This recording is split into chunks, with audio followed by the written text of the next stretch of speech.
Welcome to my series of short videos reviewing the Qatar World Cup 2022. You will gather that I'm not in Doha. I had planned to be, but I did come back earlier than planned. So in this video, I want to discuss the issue of fans at this World Cup. Latest updated report suggests that there were more than 1.7 million fans in Qatar for the World Cup. Put that into context, Qatar has a population of 2.6 million. So the fans make football, and the 2 weeks that I was there and what I witnessed, there were fans representing all the nations as well as those that didn't end up making it to the World Cup. Nonetheless, they turned up and they enjoyed themselves, and in particular the Colombians, large contingent of Colombian fans, many of whom I met. They were in great spirits, brought colour and vibrancy and atmosphere like only they can. There could be a legitimate claim this year to suggest that the fans at this year's World Cup were by far the best fans in any World Cup. There's a big statement to make, and I'll explain to you why. This was the soberest World Cup in history. This was the safest World Cup in history. This was the cleanest World Cup in history. You'll have seen footage, thousands of hours of footage showing the clean streets, zero crime, no pickpocketing, no harassment of women or anybody for that matter.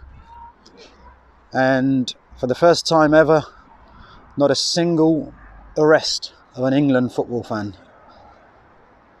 Now, just to understand that, only as recently as last year, we had the huge problems at Wembley at the Euros with the England fans, and football fans, England fans in particular, have a reputation, not a particularly good reputation. Mind you, the vast majority of the fans are of course very well behaved and go to games to simply enjoy football. But football has a problem with hooliganism still, across Europe mainly, Northern Europe, and in particular a history of hooliganism in the English game and the British game is well documented.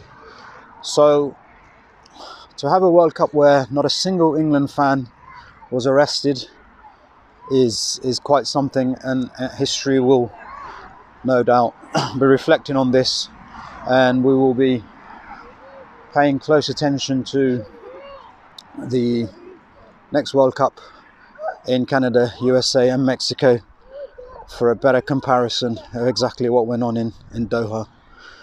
But what was noticeable to everybody, not just the 1.7 million that attended the World Cup, but also the millions that watched from around the world, the behaviour of fans. This is the first World Cup or first major sporting event anywhere in the world where there was no segregation of fans.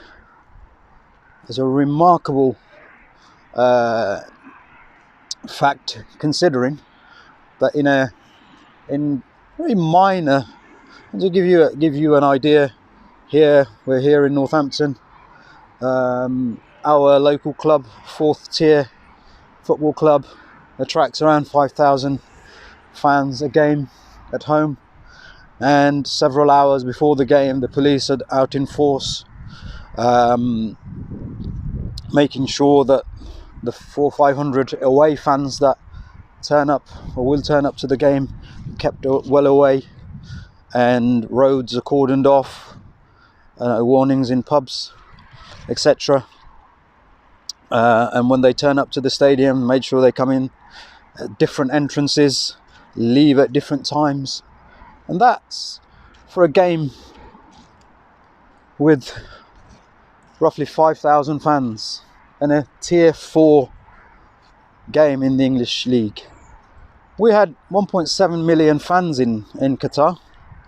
These fans from, not, as I said, not just the 32 teams, countries, but from all sorts of other places who have come to enjoy in their colours, in their flags, in their masks, all bringing, the Africans bringing their music and their drums and their noise and their colour, the Koreans, Japanese, some of the most well-behaved fans you'll ever see.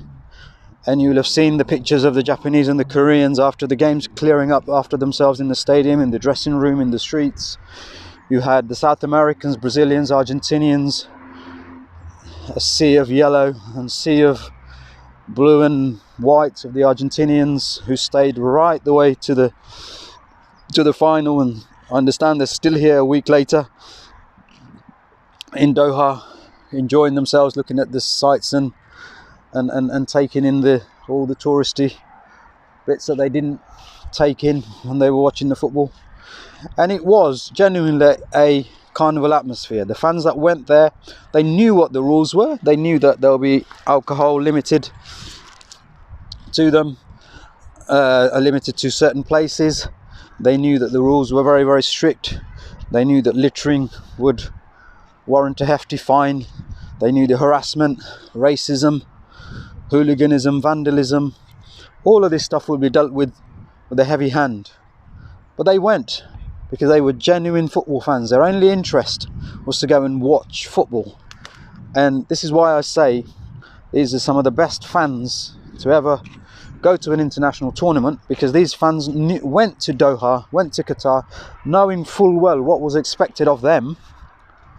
And although they didn't understand maybe or appreciate what they would have expected there, when they got there they realized that the facilities and the arrangements that were put on for them were actually well and beyond anything they could ever imagine as football fans. The fact that right from the moment they got off the plane, having a SIM card given to them so they can stay connected with everybody there and back home, free transport, the fact that locals were providing free food and drinks, the fact that they could travel in some of the best integrated transport system, modern integrated transport system, sit in the best stadia. They could get around from one game to another in a short space of time. In fact, the travel time between the furthest stadiums was about an hour. So a lot of them were watching 2, 3, 4 games in a day, something they could never dream of, or could absolutely not going to be possible in the next World Cup in Canada, USA or Mexico. Even if it was held in one country, it would never be possible. So the fans, and the fact that they were able to mingle and mix with other fans without any form of segregation, whether on the transport system, whether in the stadium itself. I sat in my England shirt in amongst a whole load of Brazilians in the Brazil-Croatia game, the banter, the light-hearted comments. Even at loss, remember watching the fans coming out of the stadium, having just lost the match, the Croatians, the Brazilians, the Argentinians, the South Koreans. It was a family atmosphere. And that's the other thing, the fans that turned up. And one of my biggest regrets was that I went to this World Cup, and having travelled to Doha many, many times, the negative press, right from the start, put me off from taking my family there. When I got there, I realised that this was the most family-friendly World Cup, the most family-friendly sporting event that I have ever seen, witnessed, or been to. And I regret not taking my own family there, because they would have absolutely loved it. The fact that already they're talking about 1 in 4 fans at this World Cup were women. The figure was about 1 in 5 in Russia, but the figure coming out of Qatar is that 1 in 4 fans were women in hijabs, black, Asian women, women of all backgrounds, able to go to the game, able to enjoy the game, sit there without fear of being harassed, without fear of having being discriminated against. And what was even more noticeable was the number of people that went as a family, pushchairs, prams, young children, babies, people. The number of families that you saw at the games was very, very noticeable. And again, all of that down to the environment that was created. You had separate entrances for families, people with pushchairs and buggies, disabled friendly people with wheelchairs. It's a given these days. These people came, not sure what they were expecting, but certainly would have gone away with a very different impression to the one that was given to them. But they clearly didn't listen to any of that and came, and good for them. And right the way through this World Cup, at every aspect of it, you look at it from a fan's viewpoint, the fact that they were able to get around easily, they're able to mix, they're able to enjoy the facilities and the hospitality. This is the other thing, that families have gone there, were received by other families, were welcomed by other families, hosted by other families, local families, before and after the game, where you saw footage of food and drinks being provided by families to supporters. Where do you get that? Football fans, no matter how well behaved and where in the world, have sadly a reputation. That means that, and I'll give you an example of that. I was in Paris for the Champions League final, and there were 85-90,000 Liverpool fans, the vast majority of course behaving, but the vast majority also had a drink, and we were loud, and people were singing, and people were dancing, and people were making their presence felt. And when we got on the underground system and the trains, the locals refused to get on. Locals that were on the trains didn't like what we were doing, didn't like what was going on. They accepted it, but they did not like it. And there was a reason for that, because football fans and football, certain things go hand in hand, and people don't, it's automatically people make the assumption, and they're very well founded as well, because the history of football hooliganism is well documented. So to be at Qatar, be in Doha, to walk around at all times of day and night with fans from all over the world, without any aggro, without any grief, without any fear for one's safety or security, whether you're a young mother pushing your pram, whether you're an elderly couple. And again, noticeable that people from Japan and Korea, lots of elderly couples came to watch the games, and they often do. Walking around at 2, 3, 4 in the morning, should be in bed, but they were enjoying it so much because it was such a safe place to be. But zero crimes, zero incidents from known fans. Especially everybody sort of prepares for English fans, everybody prepares for German and French fans at these World Cups, but actually all of these fans were mixing together. There was no segregation, as I said, in the transport, outside, or in the stadiums. And that is the remarkable thing. And there is a lot of learning to do from this exercise. But, of course, the media did its best to make sure that these things weren't highlighted. Instead, there are countless examples of journalists now telling us, the journalists that I spoke to, a number of them told me that their news desks were telling them they're not interested in any good news stories, that they want some negative stories. They want stories that will generate clicks and generate different type of publicity for Qatar and for this World Cup. So for all the efforts to try and undermine and shed negative light on this World Cup, the truth is that from a fan's perspective, this has been the best World Cup. And every fan that came there, they're glad they did. And those that didn't are regretting. People, I've come back home and spoke to many people who are asking, who've seen some of these videos, who've seen my videos, who've seen countless number of videos on social media, and saying what a great tournament we missed.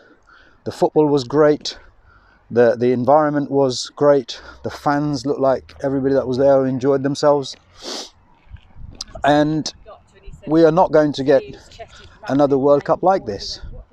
And the reason we won't get another World Cup like this, because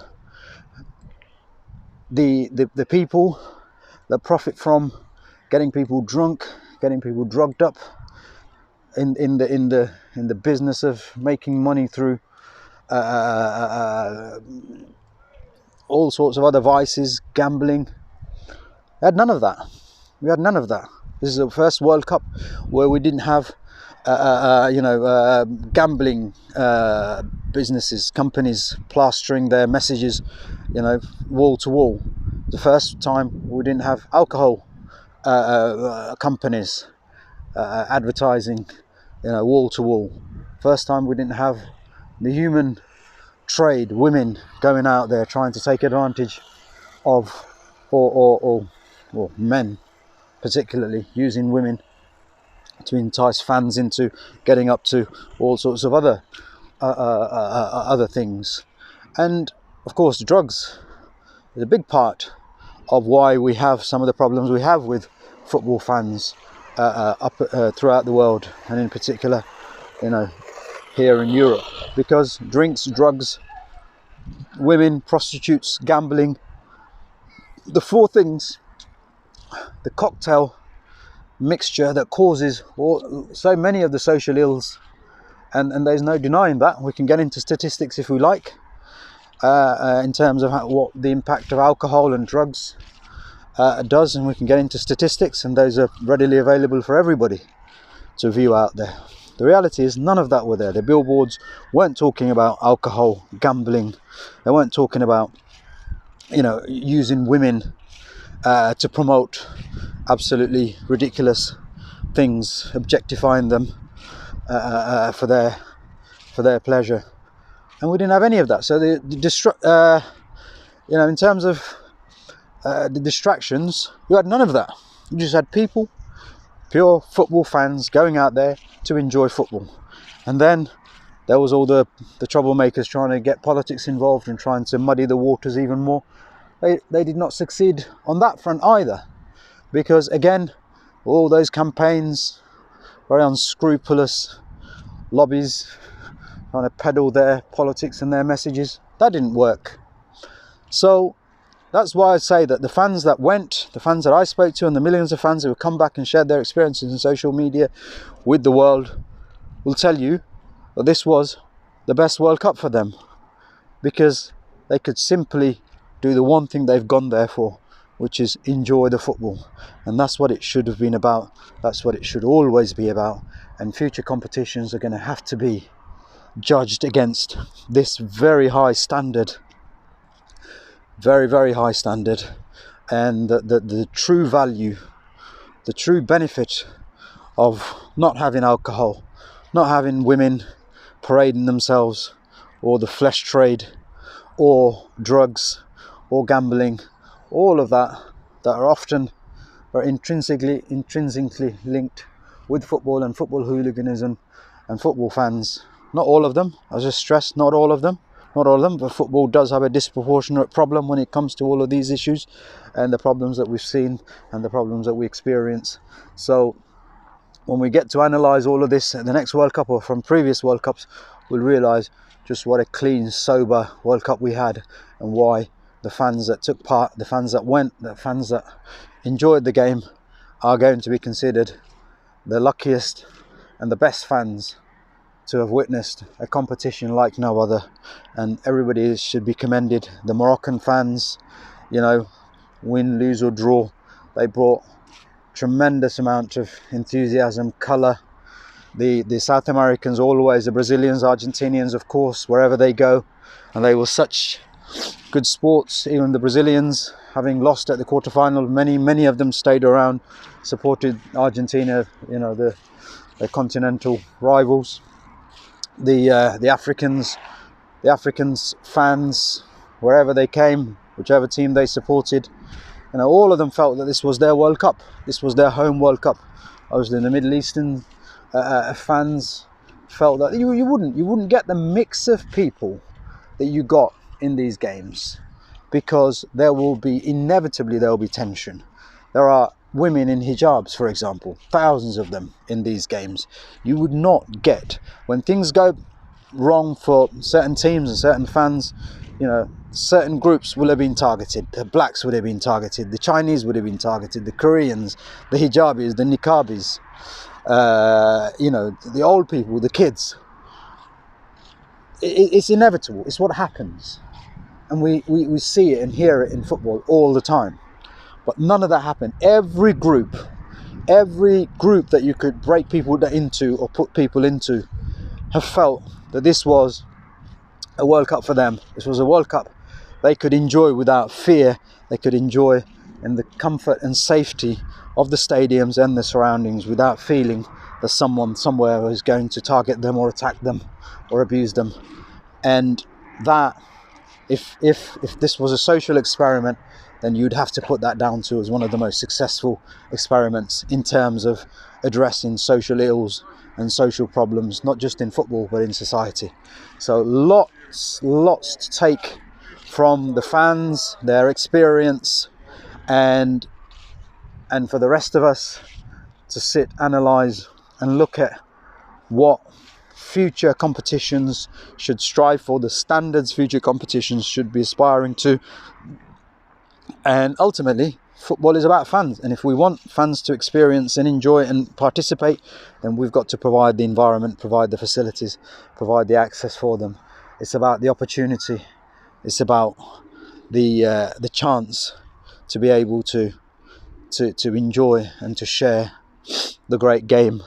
Let me know what you think of these videos, because I started off with doing these videos simply for my own benefit and just to store them somewhere, but of course some of these videos have now started to get some significant numbers in terms of viewing, and now I'm getting some feedback, and I'm starting to wonder what to do with the other videos and how to present these, because it's not simply a case of just storing them now. People are seeing them, people are commenting on them, people are wanting to hear a bit more about my thoughts, about my take on certain things. And some of the issues that I've raised in this video are, of course, not easy subjects, not easy issues, and I don't want to make sweeping statements. Just so let me know your thoughts, and over the coming weeks I'll decide what I do with the rest of it and how I present these things in the future. So I hope you enjoyed this video. I'll see you again soon with another video, another subject relating to this World Cup in Qatar. See you soon.